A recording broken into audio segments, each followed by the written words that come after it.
Hail, hail, the Celtics are here, and what the hell do we care now, eh? It is 2024. Apologies for the minor delay. We did have some technical issues trying to just get everything all dusted off and ready for the new year, 2024. But we're here for the Surrey CSC. I'm Quinny and joined as ever by McBride Ace. McBride, hail, hail, good to see you, mate. Hail, hail. Sorry, that was entirely technical issues at my fault, so I know it's nearly 2025, Michael Ross. I do apologise.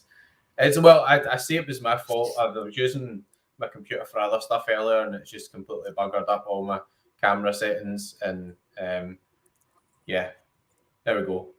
It's working now, hopefully. Yeah. Sorry, guys. It's my fault, not Quinny's. Anyways, let's talk about Celtic.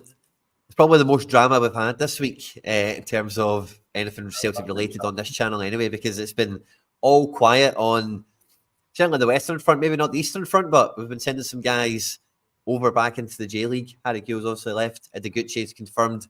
And we're all hearing a wee bit of Yuki Kobayashi could be going to Yokohama. Yeah, I think I've seen a story as well saying that they were trying to punt Siegrist to Stuart Graz and that they were really worked out. So I think it's the nightclub policy again, one out, one in type policy, or a couple out before we get one in, might be going for that.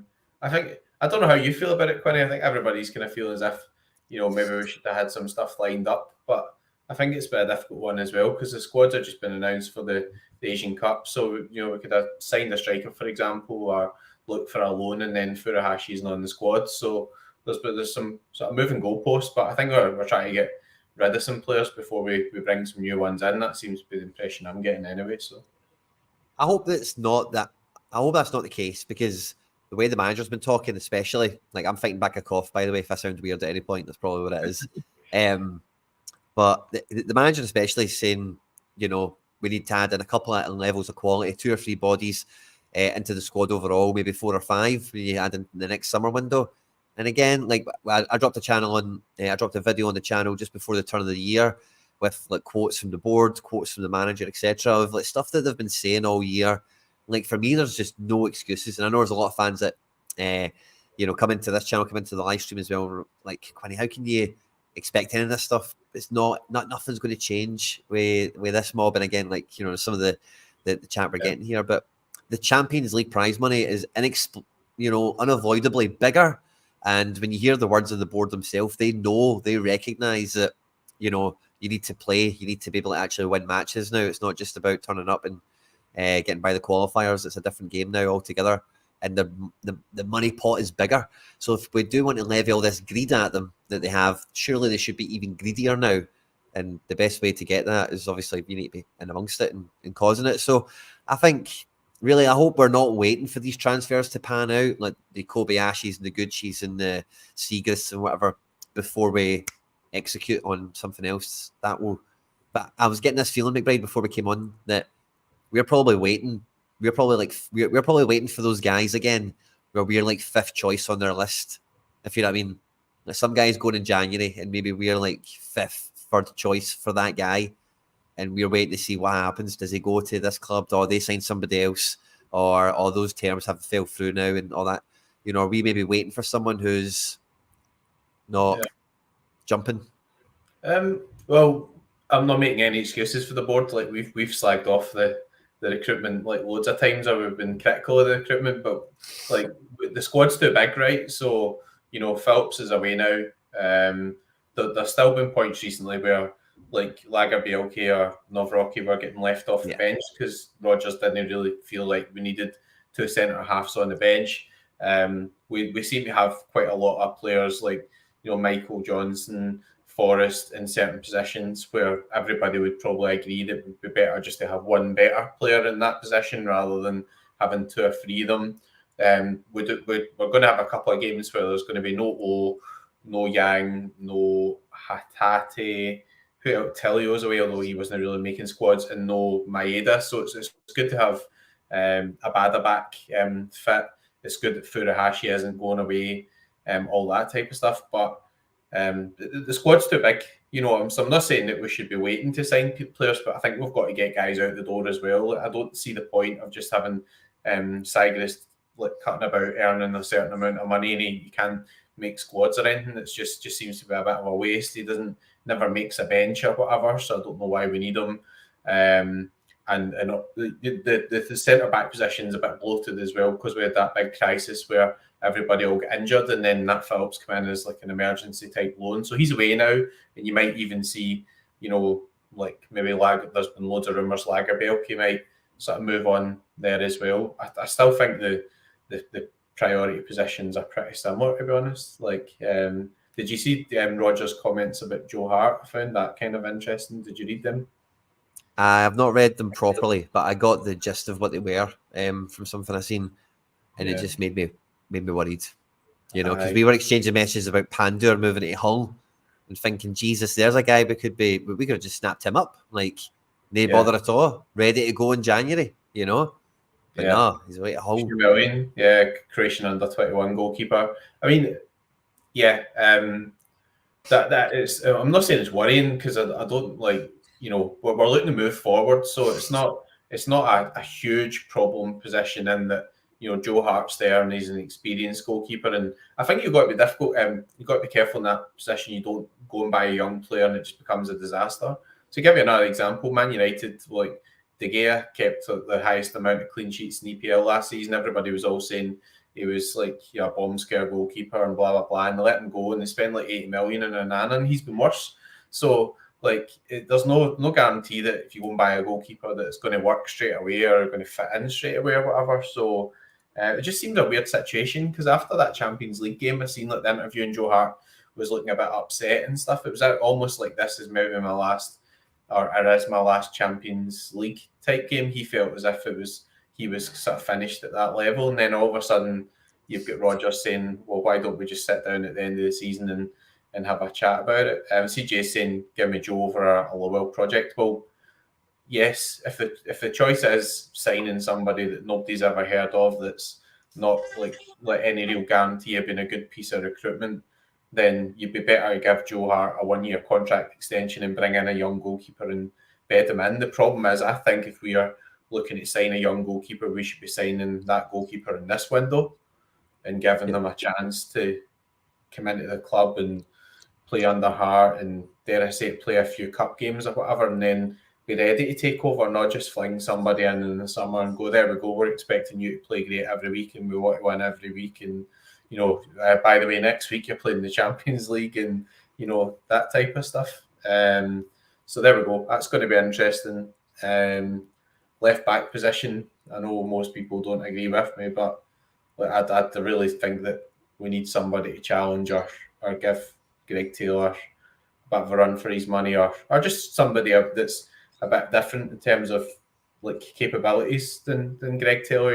He tries his best, but there were certain games there where he was getting targeted. There was the Kilmarnock away game, and he was doing his best to try and help in midfield or trying to get forward and all that sort of stuff. But we were just looking ultra dodgy going back the other way, because Kilmarnock were aware of that. So we keep getting linked with wingers and stuff like that, but I'd like to see us sign a left back, to be honest. So. Well, when I'm just kind of looking at the squad as it sits now, obviously we're only missing the Asia Cup guys for like a couple of games, like we spoke about already. But I was just kind of updating it and flinging it about there a wee bit. But it is very light up front, even with Kyogo still staying in the team. I've seen officially there that Joe Kenny is officially not Joe Kenny, sorry, Johnny Kenny is officially back on the squad. They're returning from maybe a loan in Ireland or something like that, perhaps. So maybe he's getting our contract extension. It's just a formality, but he is registered now, Opta wise anyway. He's been back at Celtic from wherever he was playing recently. But it is yes, I say nothing's changed in that respect. But like you've probably seen that song that's been out on Twitter and probably Instagram and TikTok and all that somebody's made, and it's a belter of a song. I'll go and stick it on. Give them the credit for it, because it's a. Is that the one where you spell O'Reilly wrong? O'Reilly, Oreilly. They might have done that. I didn't actually clock that, to be honest with you. Eagle-eyed. I didn't watch that. I'm sure I watched it earlier if it's the same one. Very, very, very, very eagle-eyed, mate. Well done if it is. Let me go and find it. Yeah, Matt Riley. Murder in the Back Four. Mud on the back four. Do you know what I'm talking about? Aye, I seen it earlier. Yeah. It's the bit where Rogers is like pointing that way and then pointing that way. So it is pretty funny, I must admit. Ross Mains is the account. At Ross Mains is the one I found it on. Anyway.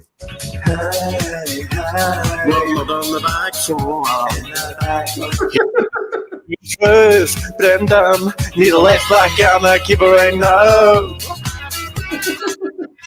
I don't likely lend the lead.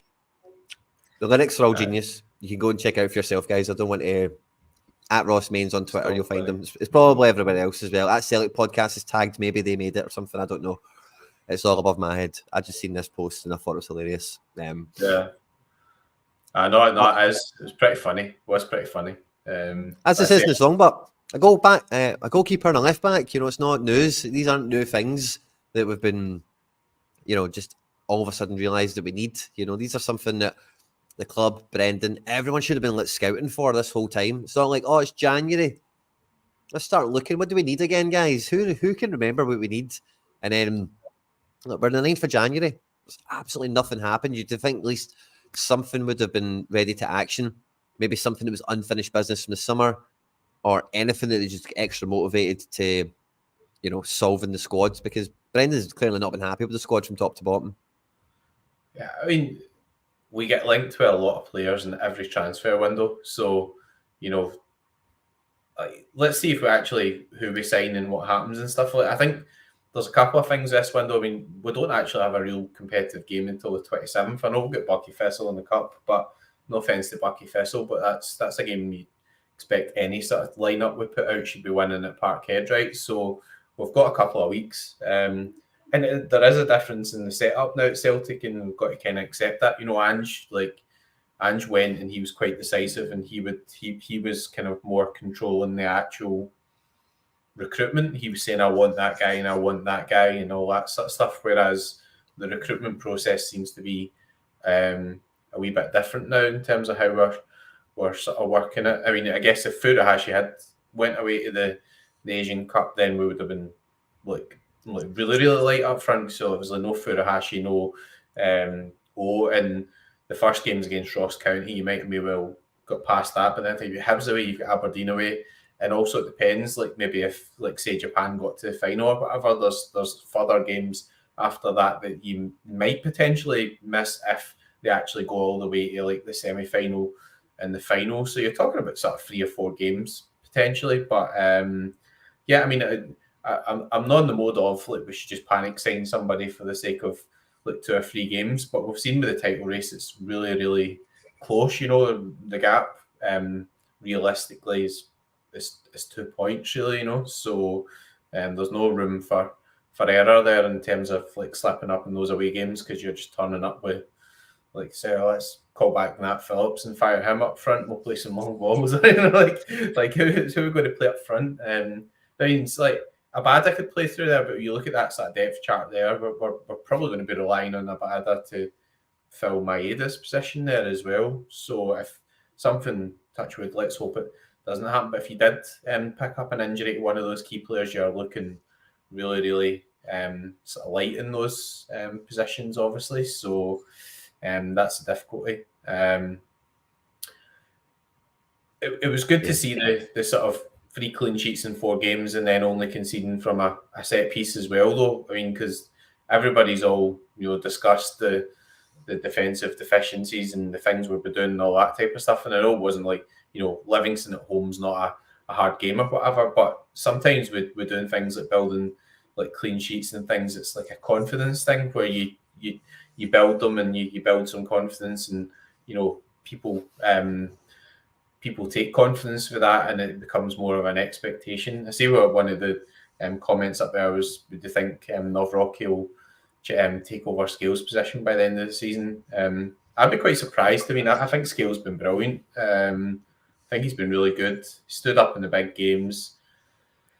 In the games where Vickers has been out, he's really sort of led by example there. I know you've had the Kilmarnock away game, but I really don't think that he was to blame for any of that stuff. We left ourselves way wide open down that sort of left-hand side, but it was because Taylor was away up in the middle of the pitch. I think the second goalie was up in the right wing position or something for a corner. So that there's kind of obvious reasons for that. I think Novroki's looked good when he's come in. I think like people who was kind of out of mind, and people are like, "Oh, this recruitment's been horrendous," and then he's come in and he's done quite well, and he looks quite positive in terms of playing the ball forward and stuff. So I don't think there's any issue with that. But I think that if Scales and Vickers are fit, then it's an obvious choice of Scales and Vickers would play just now. I don't really see why you would change that given Scales' form, and Vickers, when he's fit, I think everybody agrees, he was our best defender,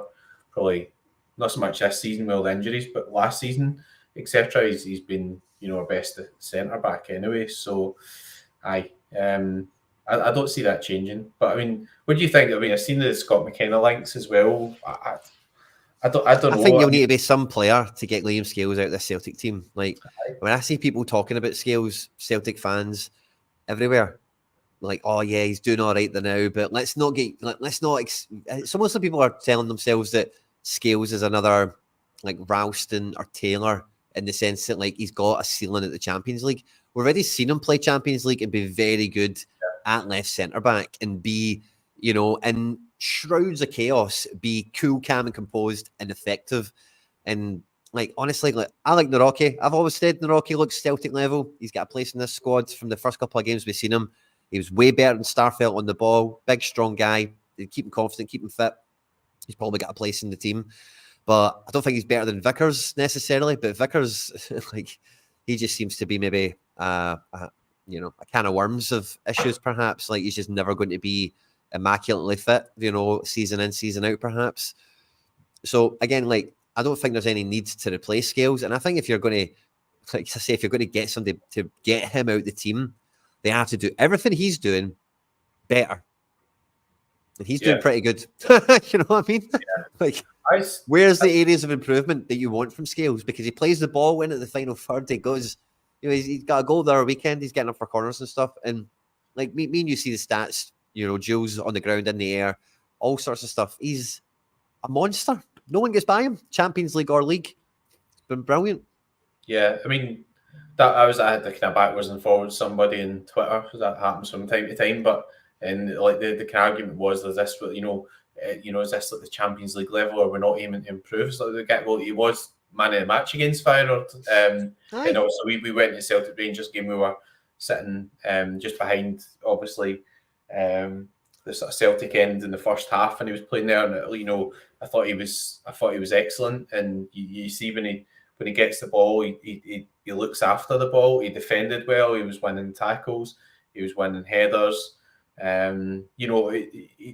If you had a more athletic left back beside him, you would see a difference as well. Because sometimes I think he gets kind of caught up in the issues that come down that side. But when Greg Taylor was getting into the middle of the park against Rangers, it was leaving a bit of a gap. So I remember like we were kind of laughing. We're sitting behind the goal. Butland's played the ball up. It's come over, and we go, "Oh, that's just a long punt." We've looked over. McCausland's run away from Taylor. He's out of position or whatever, and then he's almost running through and goal. So it was, it wasn't really sort of deliberate, obviously, from that point of view. It was just the way it sort of happened. But it came down that side again. So I think, I'm happy with Scales, honestly. I mean, he's played, I think, every single game that he's actually been like available for. Like I can't remember him actually missing any games. I can't remember him having too many howlers. I remember Nat Phillips like scoring an OG and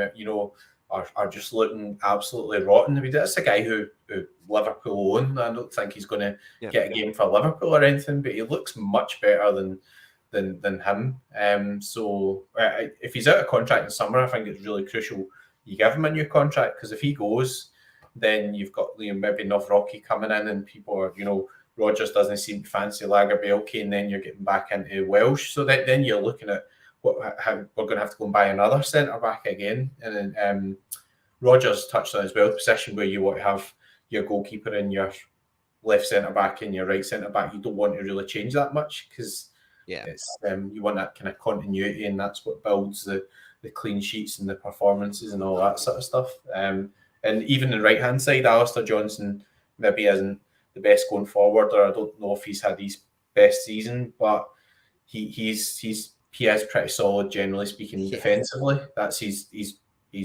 better qualities, you know. So, but again, really, and Alistair Johnson and like Kyogo and a few of the other guys that we were signing, these guys were like the best guys in their league, like unquestionably. Alistair Johnson, along with two other guys, is in the conversation for best right back in MLS the whole time he was there. And Kyogo, like, you know, and Dyson, when these guys show up here, they're both in the conversation for being the best striker in a league that scores a lot of goals. And that is the sort of caliber that we should be adding in. There's a great name that's been brought up in the chat. You'd have probably seen this already, McBride, of course. It's been a big one in the Sorare sphere. But Ola Solibakin, who has been a babe in the Celtic rumour mills over the years, has been brought into the conversation here. But he's gone. He's went to Urawa, the Japanese. You can't do any business in January, I hear people say. Urawa went and brought that guy in. And again, how much money do Urawa Red Diamonds spend in transfer fees and on wages? I don't think it's that much. It's about the players you approach. It's about how you approach them. And it's about actually wanting to sign players at the end of the day. I'm sitting here in the 9th of January thinking, again, I mentioned the thing earlier, we're going to get to the last 2 days of this window before Celtic, I think, are actually engaging in conversations with people. I think they're just always just going to play that waiting game and try and get somebody just pure stuck between a rock and a hard place and just who's maybe not within your reach and just try and see if you can catch them. Yeah, I mean, I'm not defending them at all. I mean, in terms of players that I would like to sign, I love the guy Owen Beckett, Dundee. He's been called back by Liverpool.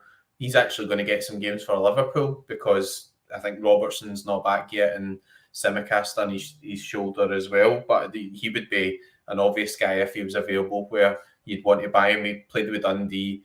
He looks like he's got good quality in the ball. He played really well against Maeda. He looks as if he'd got a bit of pace. He's young. So that would be an obvious good signing if somebody like that was available, even if it was a 4 or 5, 6 million type signing, because you can see he's done well in the league. So that would be an obvious one. I think the problem is we look at names like Solbakken and we've seen, obviously him play well against Celtic before, and we think, oh, that'd be a good guy we'd been for, and then you get naturally disappointed when you don't sign him. But the problem is these are names that are released by the media. Like we're linked with Jordan Henderson. Now that's just complete and utter pie in the sky. He's on like £700 a week or something there. Like, and it's like, well, but he said he's going to take a wage cut. He's not going to take a 90% wage cut to come to, or 95% wage cut to come and play for Celtic. Like that just seems completely and utterly ludicrous type stuff. Jota, obviously, there was rumours about he wanted away. That to me might make a bit more sense because he might think, well, I've left, I'm not happy there, I've made my money. They might want to do some sort of deal where they cut their losses or whatever. Everybody's assuming that they'll say they want a fee back. Will they be able to get a fee back after they've not really been playing them? And you've got all those sort of dynamics. Plus, Saudi, they're just throwing money. Like it might sound bonkers that they'll just say they'll just go and spend 20 or 30 million in somebody else, but that's the level of money they've got. The wages of paying players and stuff is just completely and utterly bonkers. Just unimaginable amounts of money and stuff. It's just like, that's just crazy. So we could dream about stuff like that, but I think you'd want to see a couple of players coming in this window. There's no doubt about it, but it is the 9th, and if we get towards the end of the window and we're scrambling again, then I'm pretty sure we'll all be having that conversation and we'll all be pissed off about it because it'll be like, okay, we've just went back to square one in terms of how we used to handle things before Ange came in and kind of took everything by the short and curlies and said, no, that's the way I want it to happen. And, he really was quite strong in terms of how he wanted that policy to run. Yeah. It's just thinking, like, if you look at Tottenham's business, of course, they've been pretty quick. They might have a deal getting done from under their feet at the moment with that Dragusin. But, come straight into this window, need a striker, go and get one rapid, Yeah. Swap deal MJ for Jota. I wouldn't mind that MJ. Well, it's Ange's quite big and like kind of identifying players that he's seen himself as well, right? So Werner played against did Werner play against us at Parkhead when Ange was the manager? I can't remember. I know he's played at Parkhead, but I can't remember if it was under Ange. I'm sure Werner's played for Leipzig at Parkhead, hasn't he? He scored. I think he scored at Parkhead as well. I can't remember if it was when Ange was the manager. So you can see like there that would be something that he's had an obvious influence on. I mean, Rodgers had an influence in that Phillips, so maybe it's the fact we've not signed anybody yet could be a positive. I don't know. And to get back to this, obviously the two signings we spent the main amount of money on the summer, Lagerbielke and Novrocky. I think Novrocky could still turn out a very good signing. I think it looks good. And people just assume that because he wasn't in squads and stuff like that, there was this big issue. But he had a bad injury as well. He wasn't registered with the Champions League squad. And then there was played against Anchoman away. Aye, so that makes sense. And when Novrocky, Roger said something along the lines of Novrocky wasn't up to speed, and everybody took that as he's not good enough, but he just wasn't fit, or because he's seen the games he's come back and he's played in the game against St Mirren. He played, and after 60 minutes, once the game was won, he took him straight off. That wasn't because he doesn't rate him; it's just because obviously he's not actually up to match fitness or whatever yet, because he hadn't played like a full game in like 3 months or whatever. So that kind of makes sense. But I think it's quite obvious we need a kind of winger type, like you said before about Palma. Palma's delivered goals and assists, and he's been quite effective in some areas, but we're kind of missing that guy. If you look at Abada, Maeda, and Palma, they're all guys who kind of sometimes struggle to actually beat a man. Whereas an out-and-out winger would be somebody with proper technical ability that's going to be looking to drop the shoulder and that type of thing. So the guy was at Kuhn or whatever, been like with guy from Rapid Vienna. He kind of looks like that kind of quick technical type player. That's who's that? Sorry, different. It's a guy. What you call him? Rapid Vienna. Let's have a look. That's what we're all about. Yeah, he's on so rare, so you'll be able to get him. Nicholas Kuhn. He is. Oh, I see him. Yeah. He's a forward. He's 24, so he came through it like I think it maybe Leipzig or something. He's had a stint at like Ajax, Leipzig, Bayern Munich. So all like good like academies if that makes sense. And he's kind of but for them he's more. He's had a few kind of appearances from the bench and all that type of stuff. So it's interesting. I don't think he's setting the heather alight, if you know what I mean. But from that point of view, he is a right winger. I think he's got a bit of pace about him. He looks a more sort of technical player, so different option. If that he looks similar to that Kvitsgarden. It's the first thing I'm thinking. Yeah, in terms of all this stuff. Yeah, I say, and right wing would make sense. I don't know if he's played any sort of left wing as well. If he can do both, in terms of sort of crossover and stuff. I say he's definitely a good upbringing in the academies and stuff. He's come through, looks quite good, and he seems to be. I think it was like he's quite high up. I was talking to Jay about this earlier, high up in the big chances created type sort of metrics in their league, which is quite interesting. So nice. So yeah, but again, see until we actually sign somebody. It's hard because we'll be linked with all these names. See until we actually go and sign somebody. We could sit here and discuss 25 rumours or whatever. That's a problem. This guy's got some pedigree, eh? Leipzig Academy, 2016 to 2018, and then Ajax. 2018 to 2020 at Ajax 2 and Ajax under 19s. It's followed by a year at Bayern Munich 2. I think I can't remember which one of them, but I'm pretty sure one of them paid about 3 million for him at one point as well. So that seems kind of as if he was quite highly rated, obviously, at one point as well. So let's see what. See, that's a profile I can get excited by. A guy's got a bit of prospect, bit something coming through. Well, I mean, realistically, had anybody really taking much notice of Jota before we sign him. No. We're talking about quality and stuff like that, but we've got to judge guys in the quality of the show when they actually do come into the team eventually, if we sign anybody, as we've been talking about. So I'm sure we will. I mean, I'm not in any way defending the board, because I know it's obviously a bit slow, but I would be hugely shocked if we don't sign some players this window. And I think that getting those guys out, for example, from Siegrist's point of view, there was rumour that we were trying to maybe line somebody up if we could manage to get Siegrist out the door. That would make sense, because we're saying we don't really need 3 goalies, so why would we need 4 goalies? So that kind of makes sense. Also, Bernabei's situation, he doesn't trust Bernabei. So one of the games where he just fired on Ralston instead towards the end, played him at left back. So he just doesn't fancy Bernabei. So that point of view, you're as well getting him out on loan somewhere he can get some games, see if he can actually develop in any way, or if you think he's a lost cause, then you just take $1 million or 2 million, get rid of him, and then just move on and try and recruit in a different way. I've seen there was a message in the chat about Josh Doig. I mean, Celtic should have signed Josh Doig when he was at Hibs. I mean, they left for what, $2.5 million or something, and now Verona want 5 or 6, so they'll let him go, and then there's 7 wingers at the club. You could have 15 wingers, but see if they're all shite, then what use is that?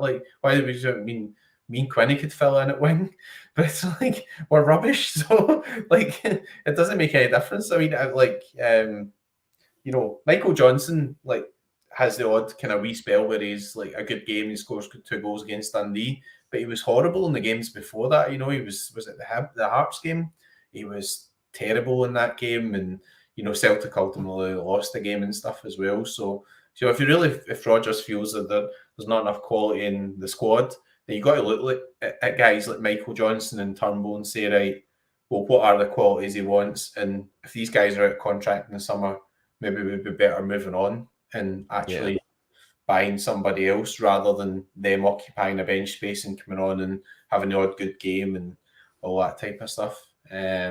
Yang's away just now. How did he get into that squad? I don't.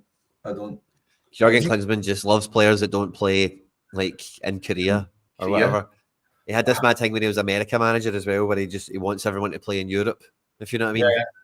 And the Americans fell out with him quite hard over it, and I think the Koreans are going the same way, because I think we're talking about it on. It might have been this show, it might have been the podcast on the Celtic side here, but we're talking about how one of Korea's international breaks, Klinsmann has scheduled it and organised it all so that he had 3 days off in the middle to go play a charity match in Sunderland or something like that. And I don't think the Koreans were too happy about it when they found out. So I mean, he loves his European-based players. He loves Celtic as well, Klinsmann, it turns out. Loves a day trip. He was given quite sort of rave reviews, and I think in the friendly game they had, he started up front, so he always wanted to have a look at him. But if you look at Yang, right, it's clear that Yang has an element of talent, but it would also be clear that he's probably 2 or 3 years away from being the finished product. I don't think that's unfair. He's has to develop. So if we're signing guys like that and we're spending £1 million on them, whilst we've got 70 million sitting in the bank, he should be going to somebody else and playing. We should be buying a guy like that and saying, right, well, the Motherwell or Hibs or something, does somebody need a starter for him to go out and loan, and then he can have 1 good game in 3. Nobody's, some of the teams in Scotland would be delighted about that because they watch 10 bad games in a row, whatever, no offence to them, but 2 or 3 good games and 4 or 5 would be acceptable to some teams, but it's not at Celtic. You've got to perform every week. So I think Yang will be a good player, but the problem is he actually good enough just now to play every week for Celtic? And the answer to that for me is no. So I don't know how we get into the South Korean squad. I was shocked. I was like, Yang's in the squad? Has he won a competition? It's they've held a competition. He's not given many senior caps before this either. It's always been youth ones as well. So I don't believe it. Yeah, I don't think Korea will go far in this Asia Cup, to be honest with you. The more I'm thinking about it, I don't think they'll go that far with Klinsmann at the helm and maybe a few of these wee quirks in their preparations, let's say. Yeah. We're going to be shout here for Doigs and for Bernabes and all this kind of stuff as well. I think when it comes to left back, forget Josh Doig. Like, it's nice he's a wee Scottish prospect up and coming. Could be the next Hickey, could be the next whoever. I get it. Same with Lewis Ferguson, same with John McGinn, same with all of these guys. They're only who they are because of the experience they've got playing in Italy. As soon as they come back and they play on the bench for Celtic or something, they're going to go back to being that guy for Hibs or whatever they came, or that's just what happens, These players that do have a bit more talent and a bit more foresight, they really do need to go abroad, I say abroad, but even going to the English Championship's a huge level up on football than most other places you're likely to go. So I think what you get for Doig, I don't think Celtic signing him is good business at all. I don't think we get good value for our money in signing someone like him. I don't think you get really what people think they get because he's played in Italy for a year or two. He's not been playing every week, all the time as well, Yeah. And Bernabe, I think it would be perfect for that loan out treatment, maybe in Scotland, maybe on the continent, but he's definitely someone that should get pumped out on loan. Yeah, the problem with Doig is they spent like 2.5 or 3 million on him. Now they want 5 or 6, so they want to make a profit on him. But that doesn't mean that he's actually worth 5 or 6. He's probably is still a guy who's maybe worth 2 or 3 million, but obviously he's definitely not worth 5 or 6 to us. No, I don't. You know what I mean? Like the development he's had for like a year, it's not that great. We're going to pay that amount for him. For that amount, we should be looking for a Juranovic, an Alistair Johnson, like a guy that is the best in his league or breaking into a strong national team. Yeah. The other thing as well is that if we have this strategy of having some development players, it doesn't mean that every single player we sign has to be a development player, right? So there's no rule to say that everybody we sign's got to be under the age of 23 or 24. Like, so why not go and look at, like the Croatian league and buy like Marko Livaja or something from Hajduk, a guy who puts up like goals and assist numbers into the 20s and 30s every single season, get caps for Croatia, different type of player, maybe to Furuhashi. Why don't go buy somebody like that? For a couple of million, just buy some actual quality guaranteed type. Maverick. Well, exactly. I mean, I know people say it was only Croatian league and all that sort of stuff, but there's a lot of talent in that actual league. You get guys there like he's not really kicked on, but Orsic was really good for ages, and you get young guys that come through there who end up being really good. You look at the Croatian national team; they're always getting to quarterfinals and semi-finals and all that type of stuff. They go and they play and they end up at big clubs like Real Madrid and all that sort of stuff. So I think we could, and Jay's mentioned about going, maybe going back into the J League. If we are going to go back into the J League or the K League, we've got to buy the absolute best players there. Yep. Not just the project. No more of the Gucci's. Yeah, well, they're not. The thing with Gucci is, I think that if he wasn't playing Callum McGregor's position, he would have shown that he's actually a good player. Any of us have seen him say he looks like a good midfielder, but he was just never really realistically going to get a lot of chances in that position because he plays in McGregor's position. And the same things kind of happened to Iwata, where we rate Iwata. We've seen he's been J League Player of the Year. He looks as if he's a really good physical player. He's got other qualities, but he doesn't get a chance. And we did get a chance, actually. Celtic looked as if they were starting to play better, because there was different dynamic in midfield, and then he got injured, which was a shame. But he's one I would keep because I think you've already signed him. He's had a period of kind of getting used to the Scottish game and all that sort of stuff. And when he comes on, he looks quite hungry to actually contribute something. So I would definitely keep him. The thing with Turnbull, I know I always go back to, but that day when he started cutting his ears and stuff, I would have let him leave that day.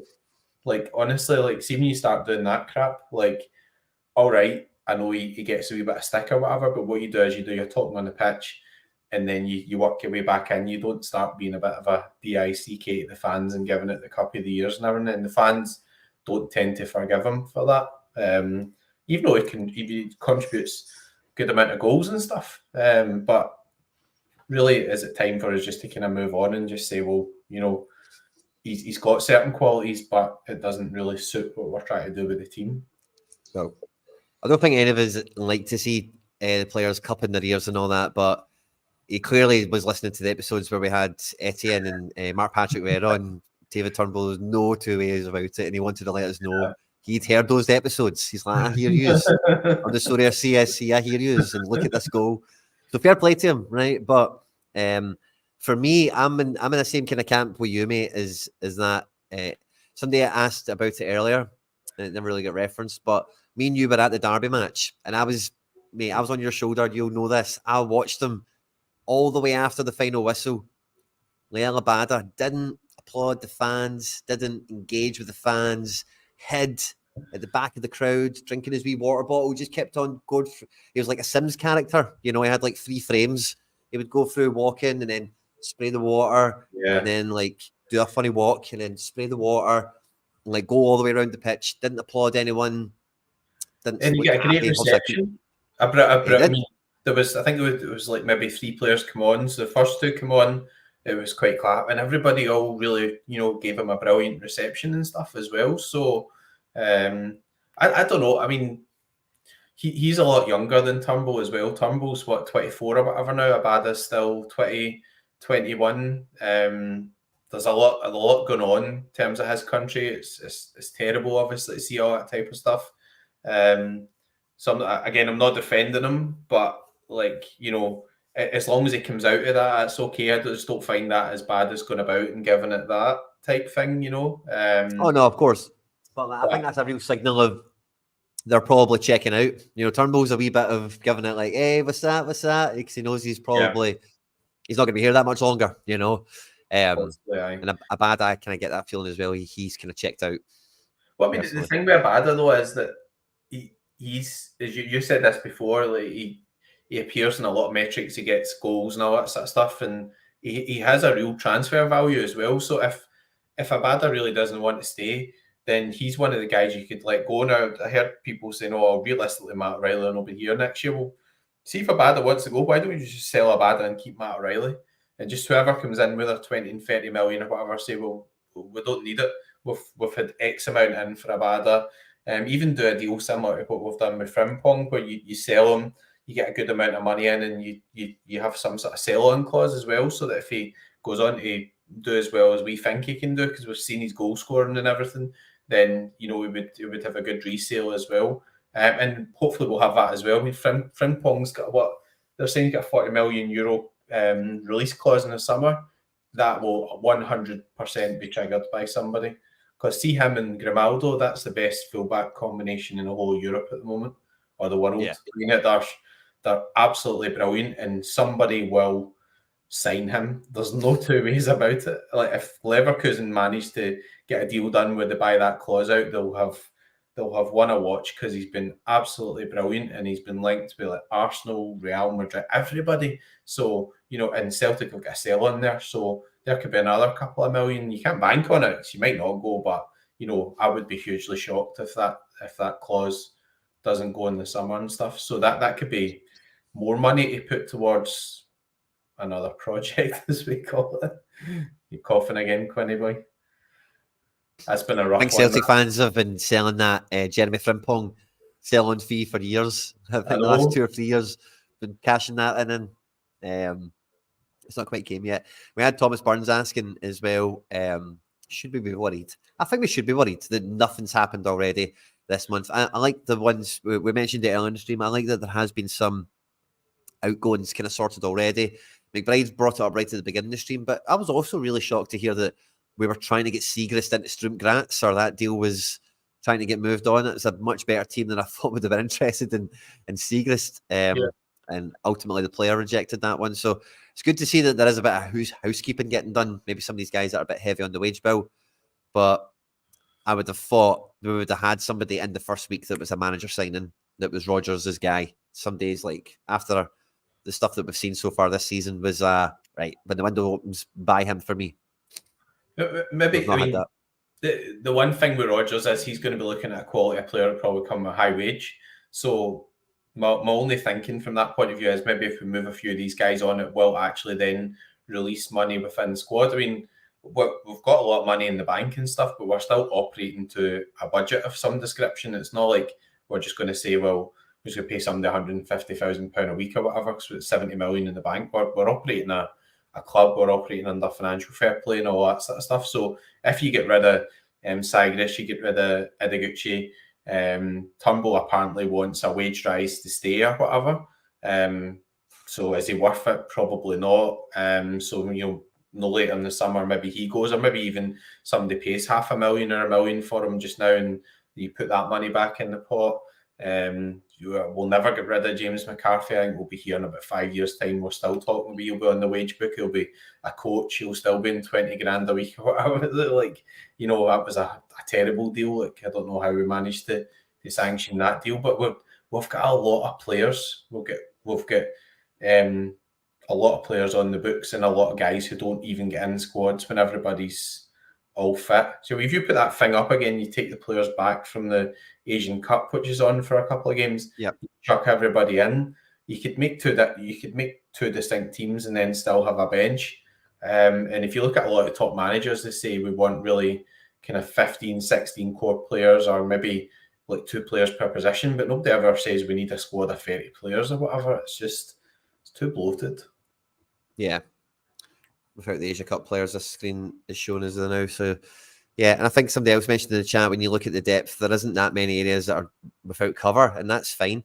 One thing that's nice about this squad status that we get to, as long as the club do action it well, I like the Gucci move. We loan him out there, he does well. We sell him to a bigger team for money.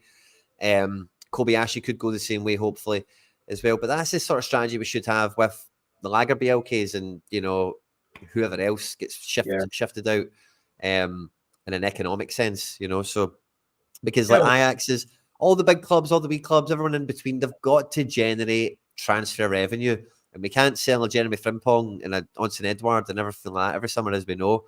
And you can only start to loan players out that can be sold if you're accruing stock. And the academy's not been given as stock to, go into the market with, as it were. So I don't mind this bulk up if the club asset manage well, and don't just barcass it all up. Yeah. I mean, that's what's good with the Lager BLK links to Italy, right? So he goes over there and he plays pretty well. Whatever. I'm not saying you're going to make a profit on him, but you're not going to lose money on what you spent on him when you bought him in the summer, because he's a young defender, and you can say, well, all right, well, you want this guy who's do what Verona are doing with Josh Doig, and say, well, we paid $3 million, we're not selling him for any less. That get that money in for him. And a lot of this stuff is also generated by the media because he's not in squads as well. So we're assuming that these things are all legitimate, but they all harper back to the point where Roger says they're not showing enough in training to be in the team or whatever, and then he leaves them out the squad. But it makes perfect sense that you wouldn't want 3 centre-backs on the bench in a normal game. This just doesn't make any sense. So there are games, and then fair play, as soon as Philip started his shenanigans, he was chopped. He was Celtic didn't even say, oh, thanks very much for your time here or whatever. It's just like he left, and then you seen him and he was training with Liverpool again. It was just like, right, we've moved on for that. Nobody's bothered. He's away. So again, you've released his wages back off the wage bill again. And you can criticise that move, but we really needed a defender at that point. We had no fit centre with Scales, and that was it at that point. It was just, we're ravaged by injury. Yeah, so it made sense to sign an experienced centre-back at that point, because we were just really struggling in that area, and we're not now. So fingers crossed. I mean, I think hopefully we're not as unlucky with injuries and stuff, because we've had a lot of significant injuries this season. So, and back to Vickers, we don't have as heavy a schedule now as well, right? So there's no real... Let me ask you this, McBride, quickly, if you don't mind, on this one here. Mm-hmm. Is there a Willow Flood out there? Is there a guy in the league that you would take into the team? Don't say, let's say Miofsky aside, because that's just boring. And no Owen Beck, because he's way back to Liverpool, and we've already mentioned him. I think there's some talented players in the league. I quite like the boy Clarkson at Aberdeen. I don't know if he would fit into our midfield or whatever, but I think he's a good player. I think actually watching Aberdeen, I've been impressed with Duke from time to time as well. He's been kind of more dropped recently, but they're talking about him maybe getting a move abroad as well. And I think that he's pretty interesting. What sort of struck me was that when he was playing and Aberdeen were playing in more defensive shape, he worked quite hard as well. So from him, Lennon Miller, Lennon Miller, he's only like 17 or whatever now. So again, he's more one for the future. The boy Armstrong totally roasted us, the guy for Kilmarnock. He kind of roasted us, but you've seen before where Celtic and Rangers go and sign guys like, I can't remember the guy who played with Rangers that played with Kilmarnock, and he moved to Rangers and he was just rotten. He was horrendous in every Old Firm game. So I can't remember his name. He was a right winger, but it doesn't always kind of work out that way. That was Johnson. Was that Alan Johnson? I think it was, wasn't it? He was rubbish. Was he?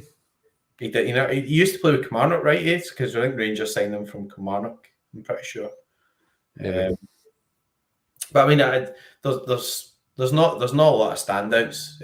I suppose from a striking point of view, Shanklin's the guy who's put up the numbers and stuff. But I just don't see that as a deal that Celtic would be looking to do. Nah. He would definitely give you something different from Furuhashi, but I don't think at like 3 to 5 million that really makes any sense for us, to be honest.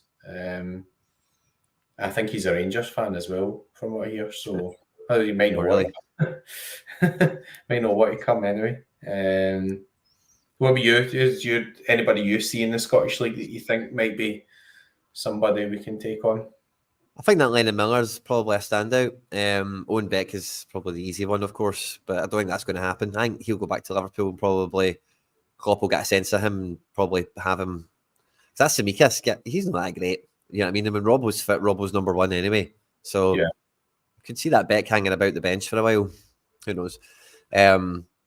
So yeah, that's why I thought it'd be an interesting question, because I don't really think there's that many players around the league that are like a Willow Flood or a Scott McDonald or a guy that is actually like, oh yeah, he is pretty good, but he plays for Motherwell or he plays for Dundee United or something that you could just, oh yeah, if you did throw Lee Griffiths into the team, he'll score you some goals, or Anthony Stokes or whoever we've had over the years. I say even the Miovski shout, I don't think he has that in him. I don't think he's got that level to move up, and I don't really see there being any of those guys about. The guy that's like mid-20s that you maybe know what you're going to get for your money out of it. It'd be more like the Lennon Miller, or get the Josh Doig before he goes to Verona, or the Aaron Hickey before he goes to Bologna or something. Because that Lennon Miller at 16, 17 has just been given a 6-year contract or something. That's mad. Motherwell aren't no fools, yeah. So they'll be waiting to sell him for a couple of mil to somebody in the next couple of years. So I always like Dylan Levitt as well. I always thought Dylan Levitt was a good player. Aye. Not really done anything recently, which is kind of interesting. Aye. That's kind of interesting, but because I like when you see him play for, it was Dundee United he was at before, wasn't it? Like, he looked pretty good. And you're thinking, like, he's the type of guy where we could have, like, spent 300,000 on him and just actually loaned him out for a couple of years to other Scottish clubs and seen how he developed with a view to sort of bringing him back. So even guys like, remember Ryan Christie? I know he eventually moved on, but he went on loan to Aberdeen and he was doing well, and then he actually came back and won a place in the Celtic team, that type of thing. So yeah, maybe not so much, but I think maybe it's time to look at what's worked for us as well. O'Reilly's come in from England, not even a high level in England, one of the lower leagues in England. There's loads of good players down there if you're looking for a centre back. Ronnie Peterborough. O'Reilly, but like O'Reilly kind of pushed himself out of an academy into a first team because he didn't want to. He wanted first team football. So I know we got him from MK Dons and stuff like that, but he was playing Premier League 2, like Category 2, Premier League football, youth football kind of stuff, Yeah. But I know it's like, we got him from MK Dons, but he was just a mad motivated guy. It's like, I'm not sitting in youth football, I'm playing first team football, Toronto. So it's a wee bit different, I think. That's an important thing as well, getting somebody who is actually... Like he's not like Gary Hooper, just to say. He's not like a Hooper who's been like scoring goals for Scunthorpe and all that, and then then you buy him Ivan Toney or whatever, Yeah. Different stitches, No, definitely. There's definitely players out there though. So we don't have the type of sort of revolving talent factory like a Salzburg or whatever.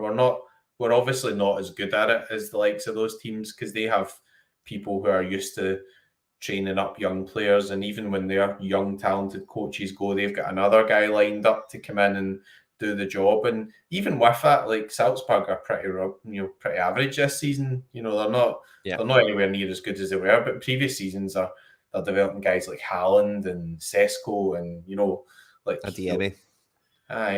Crazy sort of really top level, high level talents, guys that could go pretty much all the way in football type things. So yeah, I think I'm not saying we abandon this strategy that's worked where we buy guys and we buy them at a good age and they've got good resale value, but it's just time to actually say, right, where's the areas we need to improve and who do we buy that actually improves us there, and just start working on who's got the best qualities to take that position, not who is under 23 or who's going to be sold on for later. Just actually spend a few million just making the team better and moving forward. Because we come out that bad spell pretty well. We're not miles clear or anything anymore, but we've come out of it, and now it's time to put the foot in the accelerator, I think. It cannot be... Oh, no. They can't get linked with him. They can't get linked with him. No. I seen they're pulling off some sort of miracle to get rid of Lammers and at Utrecht. And see, as soon as I seen that, I thought Utrecht just must be like that guy now that just comes up to Glasgow every transfer window. Any players going for nothing, pal? Any players for nothing? any guys too much money to that nobody else will take him off? Well, I seen there was a rumour that Yilmaz might get moved on from Rangers, so they might want to sort of cash in, get a few million back for him and move on from there. So that's kind of that. I can see why Rangers might be linked with a left back if one of those guys have got a left back is going to move on. But I don't care what they do. It doesn't matter. The league is in our hands now. We've won both of the Old Firm games. I thought we were far superior in terms of a team when we played them at Celtic Park. We had all the spell of where we'll do this, we'll do that. We're in the sense we're going to go there and we're going to hammer Celtic, and none of that actually happened. We played well, so let's just focus on our own business and let's not think about any of that other stuff, because see if we do the business ourselves, none of that stuff will actually matter to us. So yeah, true, but it is we are skating on thin ice. You know what I mean? Like, this is a really important transfer window, because as soon as the transfer window closes, like, we know the problems in the team. I don't need to play the song again, but Brendan, we need a goalkeeper and a left back. It's murder on the back four. Don't we all know it? 9th of January, McBride, I'm sure you'll be back doing this next week at some point. Yes, I'm sure. Between now and then, there's no action. There's no SO5 action on the leaderboards. The green and white hoops are in training, getting their XP up and all that good stuff. So we're awaiting new faces. We want new cards. We're waiting to see transfers get actioned, and sadly, we're almost a third of the month done and nothing happening yet. But McBride, it's been an absolute pleasure, mate. Yep. Thanks for coming on. And apologies again for having 15 minutes late. We were around at 7 o'clock, but nothing was working. So there was gremlins. Apologies, but thanks everybody for your patience. Yeah. Have a good one, everyone. Hail, hail. Hail, hail.